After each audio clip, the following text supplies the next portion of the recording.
Hello everyone, I'm William Settle. Welcome to my channel, and today I'm going to be doing a quick unboxing and review of the DJI Osmo Action camera. Now, keep in mind, going into the unboxing, that my other camera that I'm using here is really old, which is the reason why I bought the DJI Osmo Action. So the unboxing quality might not be the best, but everything after that is going to be recorded with the DJI Osmo Action. All right, everybody, let's go ahead and jump into the unboxing.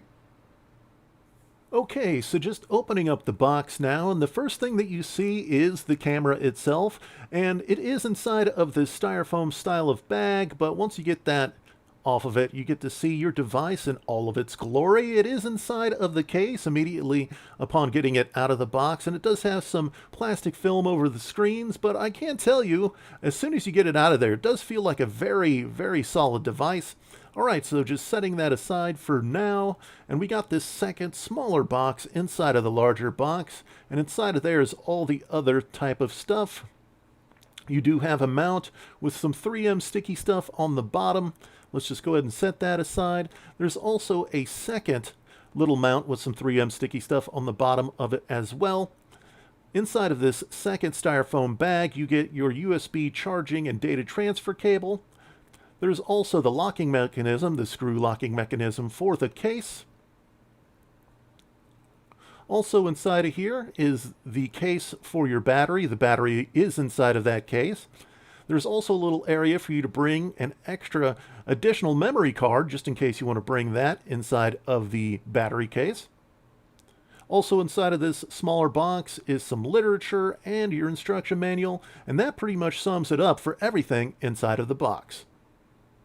Okay, so first up here, we're just checking out the controls. With one little button press up top turns on the device, and then you can just glide through these menus with ease. Everything here is super quick with absolutely no lag. Each individual finger press registers immediately. I think that the resolution and an overall readability of the screen here is also really good. I know you can't really see that here simply because the camera that I'm using in order to record this footage is not as good as the DJI Osmo itself. Just know that everything here is very easy to use and very intuitive.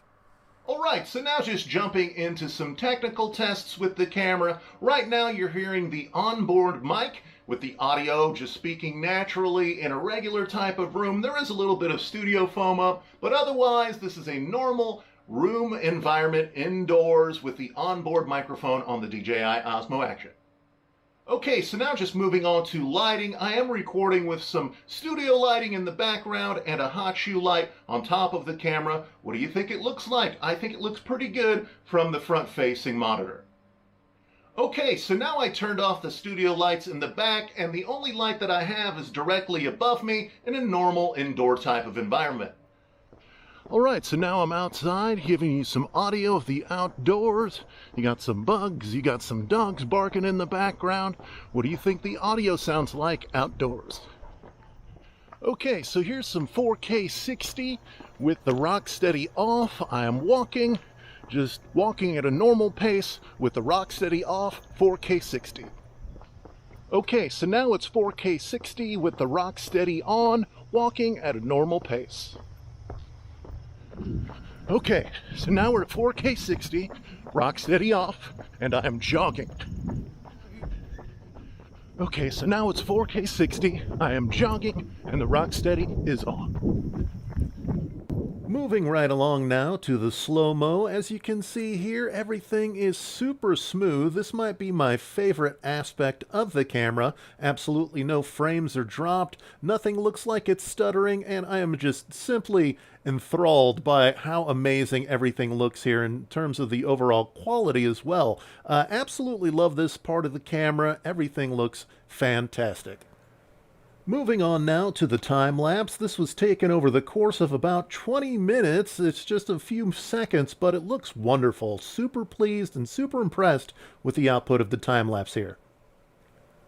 Moving on now just to some comments on the overall quality of the video.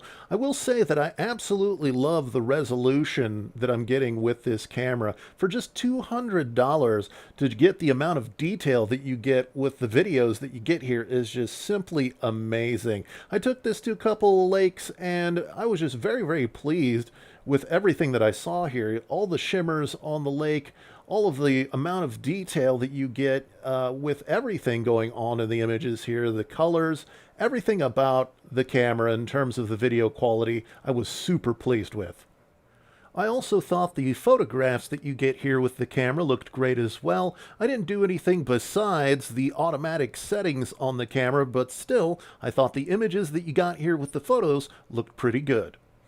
Alright everybody, that pretty much does it for my quick review of the DJI Osmo Action camera. I know it was a quick review, but hopefully I gave you enough information to make a better educated purchasing decision here on this camera. Before I go, I do want to note some highs and lows that I thought here about the camera. Starting with the images themselves, I thought they were beautiful in both the images and the video themselves. Everything here is super detailed, super crisp, and super colorful. Absolutely love the images in both the videos and the regular images here. Also, the slow-mo and stabilization here I thought was pretty fantastic as well. The slow-mo especially looked wonderful and buttery smooth. Also, the controls here right out of the box are super intuitive. You shouldn't have to think too much about anything here in terms of the controls because they're so easy to find. Yeah, the price here is also super amazing. The fact that you don't have to spend a couple of $1,000s on a phone or a high-end camera here in order to get these wonderful looking images is just so super